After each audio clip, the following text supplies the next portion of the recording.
Aplikimi të vaksinës kundër HPV duhet i parapri kryerja e testit mbi praninë e këtij virusi. Ky është rekomandimi që vjen nga mjekja obstetër ginekologe Migena Kuro.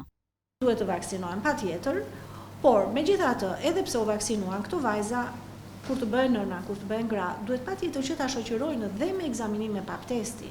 Nuk mjafton një vaksinim, sepse vaksinimi ka vetëm një pjesë të tipeve që kanë high risk të lartë për të shkaktuar kancer. Tipet e tjera nuk i kap kjo vaksin, kështu që patjetër do shoqërohet me pap teste në të ardhmen. Pra nuk duhet të flejmë që u bë vaksina dhe jemi të mbrojtur. Jo, do jemi gjithmonë alert.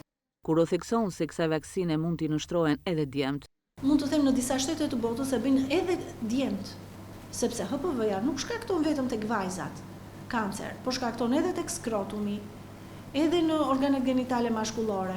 Në shumë vende bëhet në të dyja sekset. Tek ne është përzgjedhur të bëhet si fillim tek vajzat. Jo gjithçka përfundon me kryerjen e kësaj vaksine. Kontrollet duhet të jenë të vazhdueshme gjatë gjithë jetës, këshillon Kuro. Vetëm në këtë mënyrë mund të parandalohen kanceret e organeve riprodhuese. Deri në 26 është pa diskutim, pastaj fillojnë ndryshimet e tjera.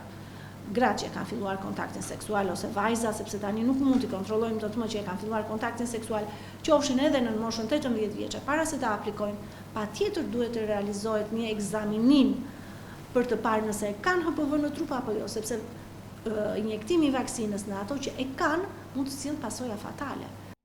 Gjatë 2024-s, në Gjirokastër janë aplikuar 229 vaksina kundër kancerit të qafës së mitrës te vajzat e reja.